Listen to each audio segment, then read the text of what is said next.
and it still smells like her perfume, and that's why I kept it. And it feels like I'm hugging her. It feels like if I just close my eyes, she's right here. This is my emotionally healing journey toward minimalism, beginning with my closet and a capsule wardrobe. So I always felt like I was overwhelmed, and I would just stick clothing on the floor, shove it in shelves, drape it over whatever I could. I felt like I did not appreciate what I owned. So to give you a frame of reference, my closet is 8 by 14 and I have 3 sides. I also have a 6-drawer bureau, and every single season is overflowing. So what you see is one season right now, and in spite of the quarterly clean out where I focused on Marie Kondo's, sparking joy, discarding whatever did not spark joy for me, I still had an overflowing closet. I found myself struggling to keep everything neat, and I often found that the more I had, the less I appreciated what I had. I know that sounds strange, but it felt like there was just so much that it got lost in the shuffle.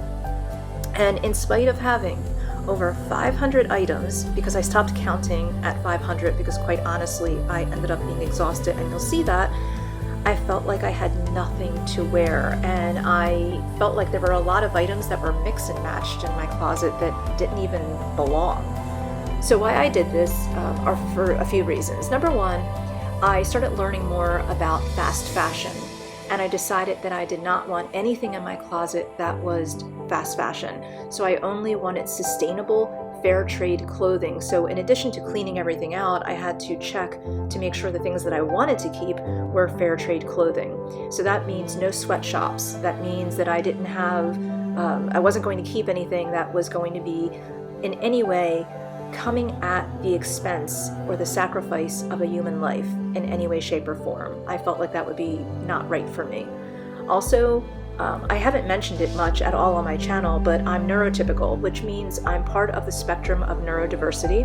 I have more information on exactly what that is below and what I have going on, but basically this means that I do best with less, and that I find color and just stuff around me to actually be very overwhelming, and it can even be painful. The other thing that I want to mention is that I was doing this also to increase tidiness, to have a tidier space, to save money, to create a more positive environmental impact, and I needed to have some daily needs. I needed to be realistic about my lifestyle. I needed to also choose a style that was right for me and figure out what my style was. So to have a capsule wardrobe, I needed to have something that was more compact. And many women already have a style, but they don't know their distinct personal style because their closet looks like a department store. And so I think a lot of women are disconnected not only to their style, but who they are, because part of your style is representing who you are.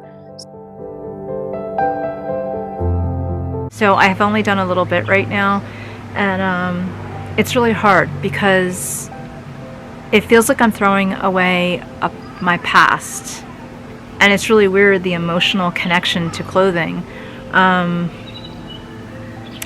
know it's for the best, but it does feel like I'm throwing away a part of my past. I mean, I'm picking up clothing that I remember different memories, and really beautiful memories too, and also lots of different times of maybe just even hope and things like that.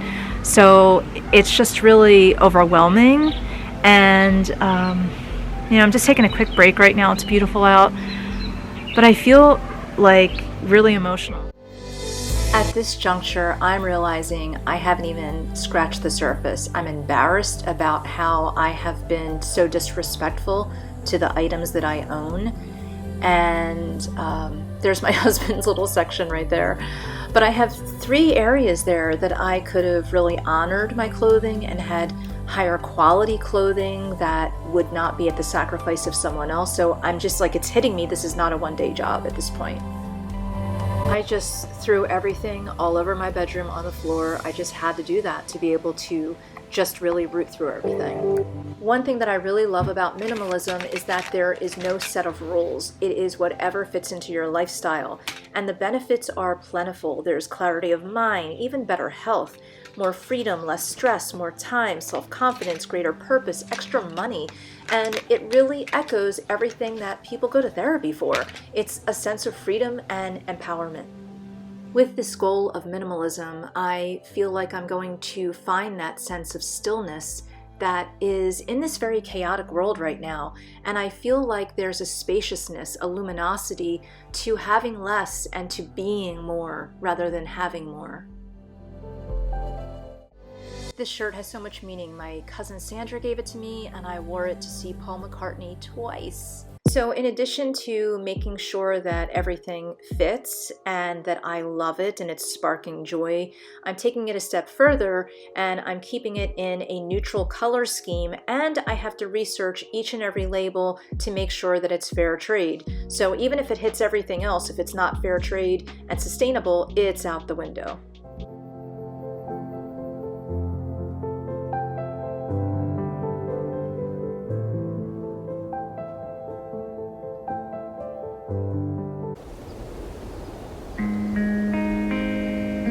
Let me know if these are the kind of videos that you would also like to see in addition to the other types of content that I produce.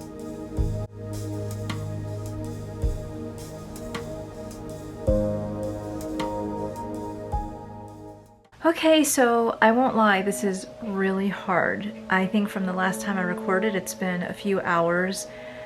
It is after 6 p.m., the sun's starting to go down, and I'm exhausted because I really didn't get enough sleep last night. So I think I'm gonna have to have this be a 3-day project. But this was gonna be a 1-day project. That was really naive of me. And it is incredibly hard to not keep clothing that, fits me and, I like. And I know that there's a lot of people that are probably saying, so just keep it, like what's the big deal? But this is a goal that I have, is to really simplify my life long term. So simplifying my life short term would be just to keep, whatever. But I need to simplify my life long term. And if I want to be more minimalist or essentialist, not to be confused with an essential on the front line, but someone who is working in essential living, purpose-driven living, I can't just keep every single thing that I think is pretty. I can't do that. So wish me luck, because I got a long way to go here. So I'm exhausted. I know I keep saying that, right? It's 30. Sun's going to be going down soon, and I am nowhere near done. So this is going to be a day 3 project that I have to do. And I have more clothes that actually fit all the criteria for me to keep them. So this is where it gets really tough. I've whittled things down, and there's quite a bit here that I technically could keep in my closet. So if I want short-term happiness, I'll just say, oh, well, this fits, I like it, let's keep it. But truly, for long-term happiness and for long-term benefits, I think less is more. So I am going to be putting more in the donate pile. I don't know that it's going well for me right now. I would say that right now I'm past the emotion of it. I would say that right now I'm just in the I want to get this done phase. I hope this phase stays here. I hope it doesn't go to emotion again, but we shall see.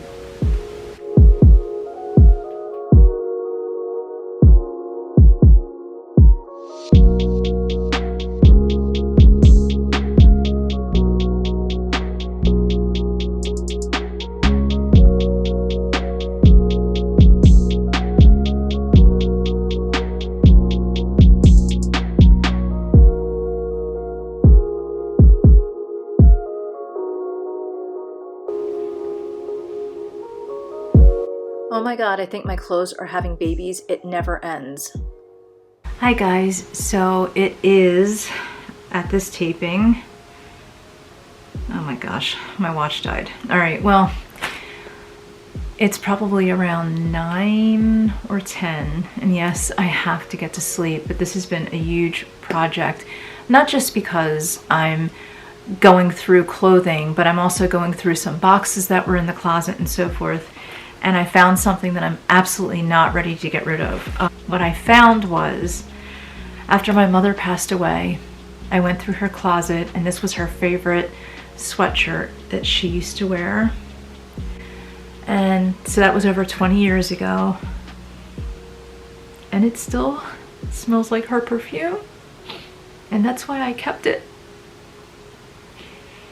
And it feels like I'm hugging her. It feels like if I just close my eyes, she's right here.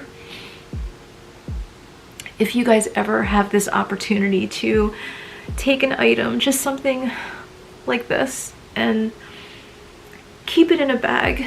This has been in this bag for over 20 years. She passed away 21 years ago. So if you have the opportunity to have an item of clothing from a parent or a loved one, and if you keep it in a sealed bag and just take it out every now and then, and you just inhale their aroma that still lingers, it feels like they're there. So the most beautiful thing out of all of this that I'm doing is that I feel like all of this cleaning out and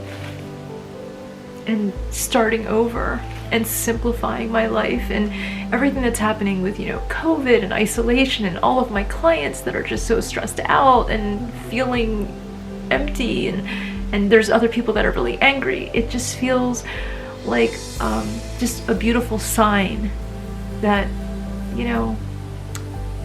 my mother lives on, right? Because energy doesn't die, it just changes form. So anyway, I'm gonna put this back, and this has been a rough couple of days.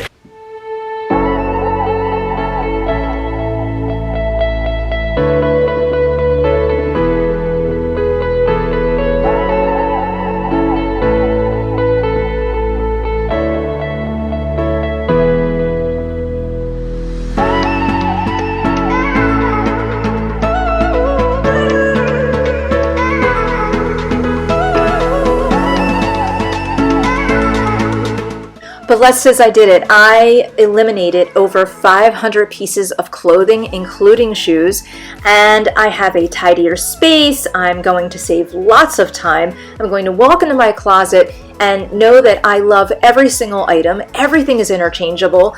Also, I have a foundational capsule of clothing that is 10 pieces, and every single season has an additional 7 pieces. All of the seasons, including the capsule, all interconnect and they all coordinate, so I can switch them in and out if the season happens to change with weather or temperature.